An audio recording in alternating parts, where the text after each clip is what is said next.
সংবাদ সবাইকে স্বাগত জানাচ্ছি। আমি ফিরোজ তোহা। শুরুতেই সংবাদ শিরোনাম জানিয়ে দেব এই মুহূর্তে হাতে পাওয়া সর্বশেষ গুরুত্বপূর্ণ আপডেট বাংলা সংবাদ। শুরুতেই থাকছে শেখ হাসিনা বিদেশে বসে নতুন নতুন ষড়যন্ত্র করছে।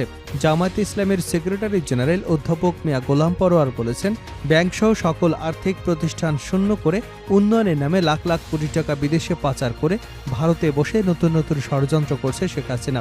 সকল ষড়যন্ত্র রুখতে দ্রুত নির্বাচন দিতে অন্তর্বর্তী সরকারের প্রতি দাবি জানাই। এবারে জানাবো বিতর্কিত উপদেষ্টাদের প্রত্যাহারে ইসলামী আন্দোলনের হুঁশিয়ারি।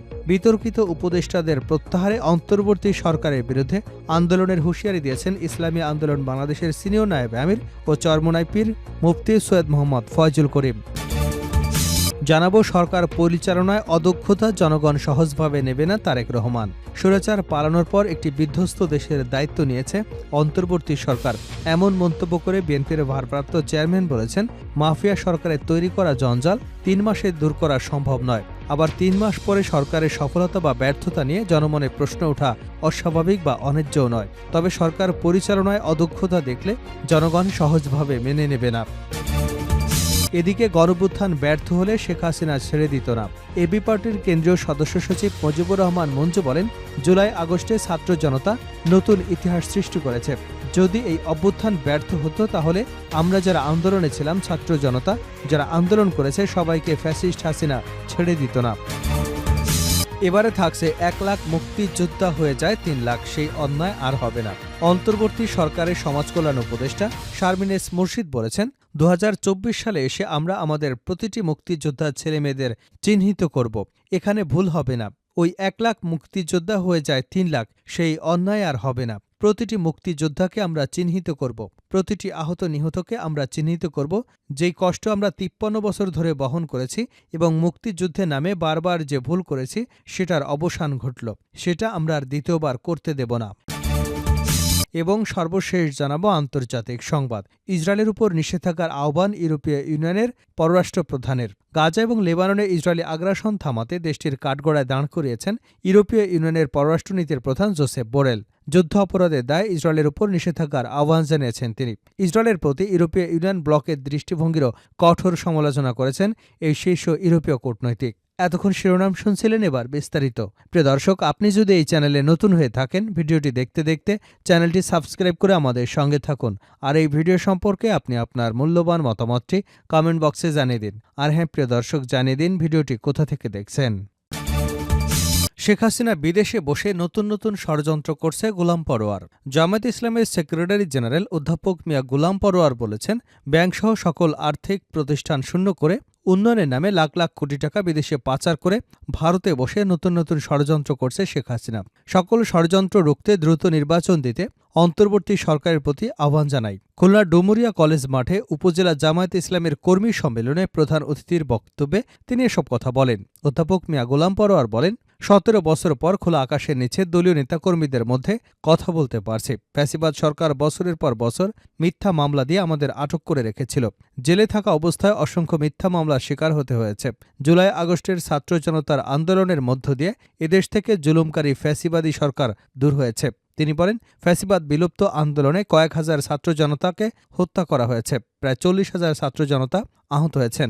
এই বর্বরতা এবং গণহত্যাকারী আওয়ামী লীগ আগামী জাতীয় নির্বাচনে অংশগ্রহণ করতে পারবে কি পারবে না তা নির্ধারণ করবে এদেশের জনগণ। বিতর্কিত উপদেষ্টাদের প্রত্যাহারে ইসলামী আন্দোলনের হুঁশিয়ারি। বিতর্কিত উপদেষ্টাদের প্রত্যাহারে অন্তর্বর্তী সরকারের বিরুদ্ধে আন্দোলনের হুঁশিয়ারি দিয়েছেন ইসলামী আন্দোলন বাংলাদেশের সিনিয়র নায়েব আমির ও চরমোনাই পীর সাহেব মুফতি সৈয়দ মোহাম্মদ ফয়জুল করিম। শনিবার মাদারীপুরের শিবচরে নন্দকুমার ইনস্টিটিউট মাঠে সংগঠিত গণসমাবেশে প্রধান অতিথির বক্তব্যে তিনি এই হুমকি দিয়েছেন। হুঁশিয়ারি দিয়ে মুফতি সৈয়দ মোহাম্মদ ফয়জুল করিম বলেন, অন্তর্বর্তী সরকারের উপদেষ্টারা বাংলাদেশের মাটি এবং মানুষের চিন্তাকে লালন করে না, তারা ভিনদেশি চিন্তা লালন করেন। তিনি আরও বলেন, 5ই আগস্টের পর ক্ষমতার পরিবর্তন হয়েছে, তবে দেশে শান্তি ফিরে আসেনি, অপরাধ অনিয়ম দুর্নীতি প্রতিরোধ হয়নি। এছাড়া তার দাবি, আগামী জাতীয় সংসদ নির্বাচন পিআর সিস্টেমে অর্থাৎ সংখ্যানুপাতিক পদ্ধতি হারে নির্বাচন দিতে হবে। সরকার পরিচালনায় অদক্ষতা জনগণ সহজভাবে মেনে নেবে না তারেক রহমান। স্বৈরাচার পালানোর পর একটি বিধ্বস্ত দেশের দায়িত্ব নিয়েছে অন্তর্বর্তী সরকার, এমন মন্তব্য করে বিএনপির ভারপ্রাপ্ত চেয়ারম্যান তারেক রহমান বলেছেন, মাফিয়া সরকারের তৈরি করা জঞ্জাল ৩ মাসে দূর করা সম্ভব নয়। আবার ৩ মাস পরে সরকারের সফলতা বা ব্যর্থতা নিয়ে জনমনে প্রশ্ন ওঠা স্বাভাবিক বা অন্যায্যও নয়। তবে সরকার পরিচালনায় অদক্ষতা দেখতে পেলে জনগণ সহজভাবে মেনে নেবে না। শনিবার বিকেলে রাজধানীর ইঞ্জিনিয়ার্স ইনস্টিটিউটে জাতীয়তাবাদী টেক্সটাইল ইঞ্জিনিয়ার্স অ্যাসোসিয়েশনের তৃতীয় কাউন্সিলে প্রধান অতিথির বক্তব্যে এসব কথা বলেন তারেক রহমান। অধিবেশনের উদ্বোধন করেন বিএনপির স্থায়ী কমিটির সদস্য এজেডএম জাহিদ হোসেন। তারেক রহমান বলেন, আমি আগেও বলেছি, সংস্কার কাজ করতে গিয়ে অগ্রাধিকার সেটিং যদি ভুল হয় তাহলে জনগণের কাছে সরকারের অদক্ষতাই বিবেচিত হবে। দুদিন আগে আহতরা হাসপাতাল থেকে যেভাবে বের হয়ে এসেছেন সেটা আমাদের বিবেকবান প্রত্যেকটা মানুষের জন্যই লজ্জাস্কর বিষয়। স্বাভাবিকভাবেই প্রশ্ন উঠতে পারে, আহতদের পুনর্বাসন, চিকিৎসা এবং নিরাপত্তা কেন অগ্রাধিকার লিস্টে নেই? থাকলেও কত নম্বরে ছিল? গত ১৫ বছর স্বৈরাচারী সরকার দেশকে আমদানি নির্ভর, পরনির্ভর এবং ঋণ নির্ভর করেছে উল্লেখ করে তারেক রহমান বলেন, এমন অবস্থা থেকে দেশকে বের করে আনা প্রয়োজন। বের করে এনে যে কোনো উপায়ে সমৃদ্ধ করা প্রয়োজন। বিশেষ করে গার্মেন্টস খাতকে আরও লাভজনক এবং বিশ্ববাজারে চাহিদা তৈরিতে সুনির্দিষ্ট পরিকল্পনা করেছে বিএনপি। এছাড়া ক্ষুদ্র এবং মাঝারি, বিশেষ করে এসএমই খাতে বিদেশি বিনিয়োগ বাড়িয়ে অন্তর্ভুক্তি বাড়ানোর বিষয়টিও বিএনপির বিবেচনাধীন রয়েছে। তিনি বলেন, একটি দেশের রাজনীতি যদি রুগ্ন হয় তাহলে অর্থনীতি রুগ্ন হতে বাধ্য। স্বৈরাচারী আমলে আমরা সেটা দেখেছি। তারা উন্নয়নের নামে যে মেগা প্রজেক্ট করে তার আসল রূপ কিন্তু এখন বের হয়ে এসেছে। তিনি আরও বলেন, বিএনপির ৩১ দফা কর্মসূচির ভবিষ্যৎ বাংলাদেশের উন্নয়নে ঐতিহাসিক সনদ বলে আমরা মনে করি। ঘোষিত এই ৩১ দফা বাস্তবায়নে মানসম্পন্ন এবং প্রায়োগিক প্রশিক্ষণের উপর কিন্তু জোরারোপ করা হয়েছে। আমরা মনে করি জনসংখ্যা কোনো অভিশাপ নয়, বরং এই জনসংখ্যা যদি মানব সম্পদে রূপান্তরিত করা যায় তাহলে দেশের উন্নয়নই এটা বড় শক্তি। তিনি বলেন, আমরা দেখছি অন্তর্বর্তী সরকার নির্বাচন কমিশন পুনর্গঠনের উদ্যোগ নিয়েছে। জনগণ আশা করছে নিরপেক্ষ স্বচ্ছ পরিবেশে ভোট দিতে সক্ষম হবে। জনগণ তাদের প্রতিনিধি সরকারকে নির্বাচিত করবার সুযোগ পাবে। জনগণ যখন সত্যিকারের অর্থে বুঝতে পারবে তাদের ভোটের অধিকার প্রতিষ্ঠার জন্য সরকার কাজ করছে, তখন জনগণের সাথে সম্পর্কটা দৃঢ় হবে। দেশকে সামনে এগিয়ে নিয়ে যাওয়া আমাদের সবার লক্ষ্য উল্লেখ করে তিনি বলেন, জনগণের জীবনযাত্রাকে একটু ভালো করা, শিক্ষা ব্যবস্থা ভালো করা, বেকারদের কর্মসংস্থানের সুযোগ তৈরি করা, চিকিৎসার ব্যবস্থা ভালো করা, নিরাপত্তা ব্যবস্থা ভালো করা আমাদের লক্ষ্য। অতীতে যখনই জনগণের ভোটে বিএনপি সুযোগ পেয়েছে তখনই চেষ্টা করেছে যতটুকু সম্ভব এ কাজগুলো করবার। গণঅভ্যুত্থান ব্যর্থ হলে হাসিনা ছেড়ে দিত না মুজিবুর রহমান। এবি পার্টির কেন্দ্রীয় সদস্য সচিব মুজিবুর রহমান মঞ্জু বলেছেন, জুলাই আগস্টে ছাত্র জনতার নতুন ইতিহাস সৃষ্টি করেছে।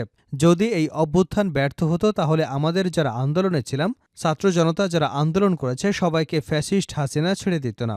শনিবার চট্টগ্রামে দুপুর ১২টায় হাটহাজারী সারিয়ায় এবি পার্টির উদ্যোগে আয়োজিত জুলাই গণঅভ্যুত্থানে নিহত, শহীদ এবং আহতদের স্মরণে আলোচনা সভায় একথা বলেন তিনি বলেন, হাটহাজারীর কৃতি সন্তান, আমাদের সন্তান ডক্টর ইউনূসকে ফ্যাসিস্ট হাসিনা জেলের সাজা দিয়েছে। আল্লাহর কি মর্জি, তিনি তাকে বাংলাদেশের সরকারের দায়িত্ব দিয়েছেন। মুজিবুর রহমান মঞ্জু বলেছেন, জুলাই গণঅভ্যুত্থানে ছাত্র জনতার এই ত্যাগ আমরা ভুলে যেতে পারি না। বাংলার আপামার জনসাধারণকে সঙ্গে নিয়ে বৈষম্যমুক্ত বাংলাদেশ বিনির্মাণে আমাদের আহত নিহতদের আকাঙ্ক্ষা বাস্তবায়ন করতে হবে। তিনি বলেন, ৭১-এর মুক্তিযুদ্ধ না করেও আওয়ামী লীগ যেভাবে মুক্তিযুদ্ধের একক দাবিদার হয়েছে বাংলাদেশকে বিভক্ত করেছিল, বর্তমানেও অনেকে জুলাই গণঅভ্যুত্থানেও নিজের অবদান দাবি করে জাতীয় ঐক্যকে বিনষ্ট করছে। তিনি সবাইকে এই ধরনের কার্যক্রম থেকে বিরত থাকার জন্য বলেছি। সভাপতির বক্তব্যে এবি পার্টির কেন্দ্রীয় যুগ্ম আহ্বায়ক লেফটেন্যান্ট কর্নেল দিদারুল ইসলাম বলেন, বৈষম্য বিরোধী আন্দোলনে এবি পার্টির গুরুত্বপূর্ণ ভূমিকা পালন করে। আন্দোলন চলাকালে মিছিলে আমার আশপাশে অনেকে গুলিবিদ্ধ হন। আমার পাশে এবি পার্টির কেন্দ্রীয় সদস্য সচিব মুজিবুর রহমান মঞ্জু গুলিবিদ্ধ হন। অবশেষে আমাদের দীর্ঘ লড়াই সফল হয়েছে এবং সরকার পতন হয়েছে। শেষ করছে আন্তর্জাতিক সংবাদ দিয়ে। ইসরায়েলের উপর নিষেধাজ্ঞার আহ্বান ইউরোপীয় ইউনিয়ন রাষ্ট্রদূত প্রধানের। গাজা ও লেবাননে ইসরায়েলি আগ্রাসন থামাতে দেশটিকে কাঠগড়ায় দাঁড় করিয়েছে ইউরোপীয় ইউনিয়নের পররাষ্ট্রনীতির প্রধান জোসেপ বোরেল। যুদ্ধ অপরাধের দায়ে ইসরায়েলের উপর নিষেধাজ্ঞার আহ্বান জানিয়েছেন তিনি।